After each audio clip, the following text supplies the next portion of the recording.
This one's the one that you've all been waiting for. In this video I'm going to show all the statistics from 2015 to 2025 on all the anti-doping control throughout the youth team and all the Premier League players. And then hopefully some of you will start to realise as to why I was so fucking pissed off at the time it happened, man. But then boys, let's get straight into the story. The documentary part 2, the ban, the system and the aftermath. So if you've watched part 1, then you already know the moment it all came crashing down. The test, the result, the meeting in Brighton, and then the fallout. Let's talk about what really happened next. At the time of the ban, I was 18, still a kid really, just turning 19 later that year. But in football, at 18 you're expected to have it all figured out, mature, professional, ready and dedicated. But what no one tells you is, you're just still a boy in a man's game. So I served the ban, 20 weeks, no football, no training ground, no teammates, and last but not least, no identity. The only connection I still had to Aston Villa was going to Sutton College twice a week to get my coaching badge. Imagine that. Learning to coach when all you want to do is play. I was told I'd get a chance to prove myself once the ban had ended. I believed it. I held on to it like it was all I had left. But the second the ban had finished, I had got the call. Be at Bodymore Heath at 4:30. I knew. I just knew. It wasn't a comeback. It was a send-off. Sean Kimberley sat me down and said it straight. They'd pay me for the remaining months, but that was it. Dream over. Just like that. I'm not here to paint myself as the victim. I made mistakes. I took risks. I let people down. And most importantly, I let my family down. No excuses at all. But here's what people don't talk about. How the anti-doping system in football fails young players. So let's talk some facts. Between 2015 and 2025, how many top level players have actually been tested? How often and how consistently? In all my years at Villa, I was tested once, and that one time just happened to come after a night I'll regret forever. A one-off mistake, and they made it my legacy. I've looked at the data, at the bans, at the suspensions, and at all the inconsistencies. There are players who have tested positive for far worse and walked away with a slap on the wrist. And there's also others who have tested positive, but because they've got the right connections, the right backing, they have got the second chance. Me, I was used as an example. They didn't just end my time at Villa, they ended something inside me too. This video isn't about blame, it's about awareness. If you're a young player watching this, listen to me. You don't get many chances. One slip and the system will bury you. If you think it can't happen to you, yeah, trust me, I thought the same. I was flying. Training with the first team at 15, under 21 regular at 17. The pro deal was coming, until it wasn't. And even now, 8 years later, it still haunts me. Not because I didn't make it, but because how close I know I was. I'm not looking for sympathy, and I certainly don't want forgiveness. I've forgiven myself, and that took years. But if this story helps just one young footballer avoiding the same path that I took, then it was all worth it. Football gave me everything, but it also showed me how fast it can take everything away from you. So be smart, be committed and be dedicated. More than any other player in your team. Make sure you're more focused as well. And last but not least, don't waste the talent and the gift that you've been given, because sometimes you don't get a second half. Right then boys, in this next video I'm going to be showing you all the stats and all the anti-doping problems that have been occurred since 2015 up until now, 2025. And I'm going to be comparing my ban with other people's bans. Then that way we can let you all judge on how you think that I was treated when I got released by Aston Villa Football Club. Right then boys, here we go. Here's a summary. 15 Premier League players, no sanctions, 0%.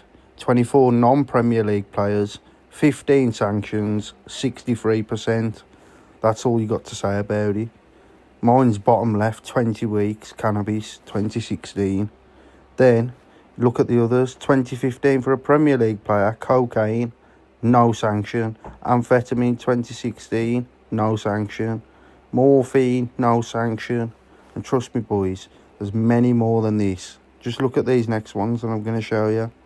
Right then boys, here's another one for you. Only 39 of the 88 positives were intimised by UCAD in response to a Freedom of Information request by the Mail on Sunday. 15 of the 24 non-Premier League players ended up with bans ranging from 3 months to 4 years. UKAD declined to intimise the other 49 cases for a variety of reasons, including the Football Association telling UKAD it would not be acceptable to release details on cases involving social drugs that are banned by world anti-doping agencies but not by the FA. Make your mind up what that means, boys. The fucking hiding cases. There's 49 cases, that didn't even come out because the FA pushed it under the carpet. It's as simple as that.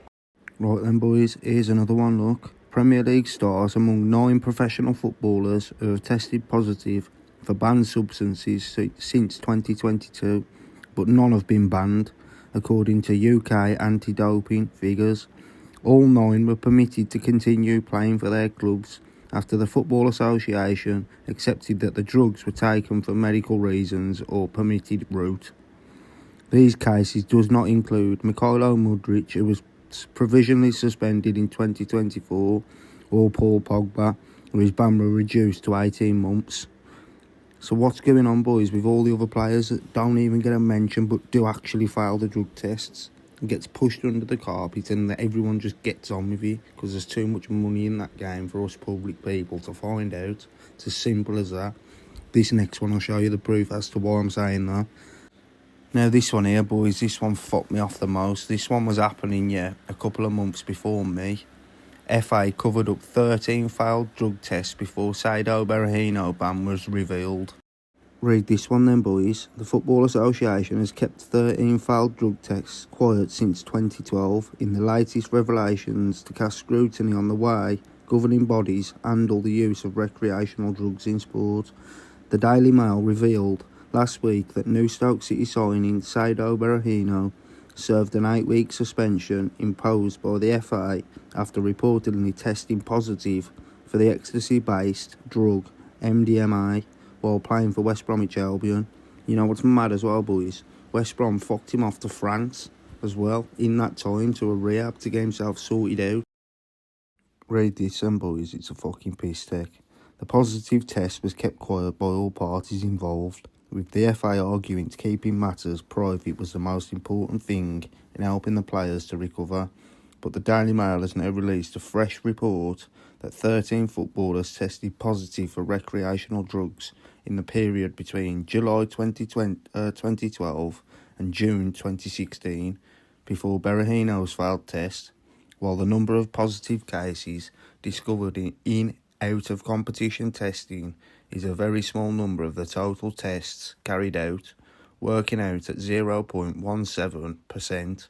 It will still cause alarm among fans that other reasons are being given for players who serve bans. This one's a fairly recent one, boys, to be fair. The rise in doping cases come amid growing concerns over substance abuse in English football. More than 500 players across all levels are currently being treated for addiction for alcohol, drugs or gambling. Last season alone, 80 professionals sought therapy for issues involving substances including cocaine, nitrous oxide, sleeping pills, alcohol. Some players reportedly turning to black market Zopiclone to aid sleep, a drug that can be habit forming. So boys, it's just mental. How are we not knowing about these type of players? If there's 80 going through the system at the minute, why aren't we knowing about them? Surely we should know if they're on drugs or beer or alcohol, especially when I get fucking stopped for cannabis. It's just fucking unfair as fuck, like.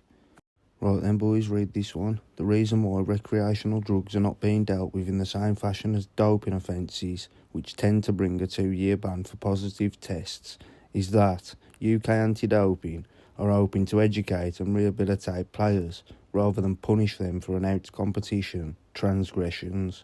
So if that's the case, boys, why is it that when I went to a counsellor and rehabilitation, they ended up fucking me off at the end of the contract, like? Make it make sense, boys? Right then, boys, on this one, you remember, as I said, I only got tested once and it was on that day that I'd fucked up. Well, look at this. Ex-Premier League footballer admits to being just tested once as a Premier League player. He used to go 3-4 seasons, he's explaining on there, yeah, where no one had turned up. Most of the lads would be out on the session, partying, this, that and the other, and no one had tested them. Just no one, like. And lads, before anyone says it, by no means am I comparing my career to any of these players. But just take a look, yeah, at all the players that have actually fucked up. It's crazy. Some of the best players ever, best players in the world, have failed multiple drug tests. Not just one, two, not one mistake or two mistakes. Some of them multiple. It's mad. So many cases as well, boys. I could just keep going all fucking day as well if I wanted to. It's mental, man. And every week from now on, boys, I'm going to be releasing a story about my time when I played with Aston Villa. I've got some mad stories, trust me, lads. But yeah, boys, I hope you liked part 2. Don't forget, lads, like, comment, share, subscribe. Show all the fucking young footballers this so they don't make the same mistake as what I did.